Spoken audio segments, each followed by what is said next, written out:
وحده لا شريك له، وأشهد أن محمدًا عبده ورسوله أرسله بالحق بين يدي الساعة بشيرًا ونذيرًا. أما بعد، فإن خير الحديث كتاب الله، وخير الهدي هدي محمد صلى الله عليه وسلم، وشر الأمور محدثاتها، كل محدثة بدعة، كل بدعة ضلالة، وكل ضلالة في النار. أعوذ بالله من الشيطان الرجيم. يا أيها الذين آمنوا اتقوا الله حق تقاته ولا تموتن إلا وأنتم مسلمون.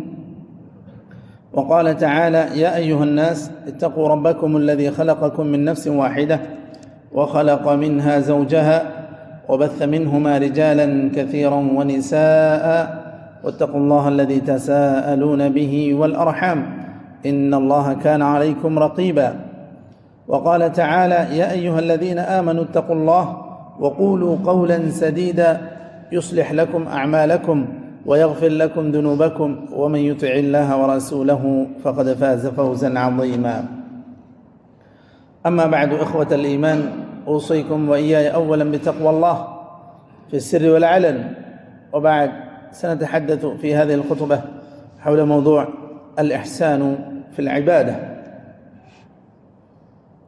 إخوة الإيمان، في زحمة الحياة ومع تراكم مشاغل الدنيا قد يغفل الإنسان عن وظيفته الأساسية التي من أجلها خلق، ألا وهي عبادة الله سبحانه. قال تعالى: وما خلقت الجن والإنس إلا ليعبدون. وقال تعالى: الذي خلق الموت والحياة ليبلوكم أيكم أحسن عملا. وروى لنا معاذ بن جبل رضي الله عنه أن النبي صلى الله عليه وسلم قال له: يا معاذ، والله إني لأحبك، والله إني لأحبك، أوصيك يا معاذ لا تدعن في دبر كل صلاة تقول: اللهم أعني على ذكرك وشكرك وحسن عبادتك. فدل النصان على أن حسن العبادة مرتبة زائدة على مجرد أدائها. فلئن كان الكثير من المسلمين حريصين على أداء العبادة، فالقليل منهم هم الحريصون على أدائها بإحسان كاملة، مع أدائها بالواجبات والأركان، سالمة من الخلل والنقصان. وعن عمار بن ياسر رضي الله عنه قال: سمعت رسول الله صلى الله عليه وسلم: إن الرجل لا ينصرف من صلاته وما كتب له إلا عشر صلاته، تسعها، ثمنها، سبعها، سدسها، خمسها، ربعها، ثلثها أو نصفها. رواه أبو داود، والحديث في صحيح الترغيب. ومعنى ذلك أن المسلمين يخرجان إلى المسجد فيصليان جنبا إلى جنب، ويصليان خلف إمام واحد، ثم بينهما كما بين السماء والأرض في الأجر والثواب. وما ذلك إلا لأدائهم بإحسان وإخلاص، وهذا يترتب على النية وغيرها. إخوة الإيمان، إن النبي صلى الله عليه وسلم يحث كل مسلم على الإحسان في العبادة، فيقول: الإحسان أن تعبد الله كأنك تراه، فإن لم تكن تراه فإنه يراك. ونبين هنا بعض ما تحسن به العبادة، فمنها أولا العبادة بالإخلاص، والمراد بالإخلاص نوعاه العام والخاص. فالعام ألا يكون العبد متلبسا بشيء من الشرك كالاستعانة بغير الله والاستغاثة به، فإن ذلك يحبط عمله. قال تعالى: لئن أشركت ليحبطن عملك ولتكونن من الخاسرين. وأن يكون سالما من الرياء، لأن الله عز وجل يقول في الحديث القدسي: أنا أغنى الشركاء عن الشرك، من عمل عملا أشرك معي فيه غيري تركته وشركه. رواه مسلم في صحيحه. وأما الشرط الثاني للإحسان في العبادة ولصحة العبادة أن يكون متابعا لرسول الله صلى الله عليه وسلم في العبادات، فلا يزيد على صفة النبي صلى الله عليه وسلم ولا ينقص عنها. فقد روت لنا أم المؤمنين عائشة رضي الله عنها قالت: سمعت رسول الله صلى الله عليه وسلم يقول: من عمل عملا ليس عليه أمرنا فهو رد. رواه البخاري ومسلم في صحيحيهما. ومما تحسن به العبادة تكميل الواجبات بالنوافل،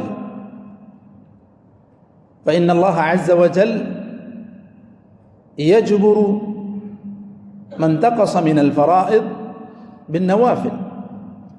يقول الله تعالى في الحديث القدسي: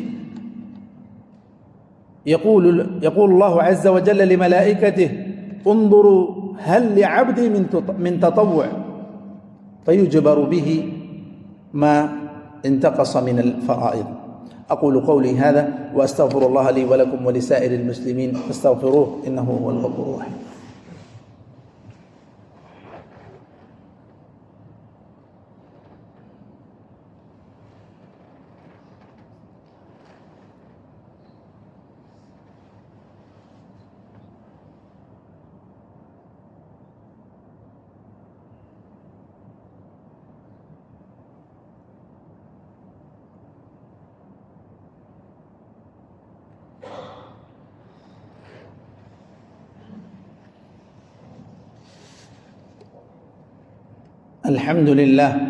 الحمد لله على إحسانه، والشكر له على توفيقه وامتنانه، والصلاة والسلام على رسوله الأمين وعلى آله وصحبه أجمعين. أما بعد، إخوة الإيمان، ومن الإحسان في العبادة حفظ الحسنات من الضياع.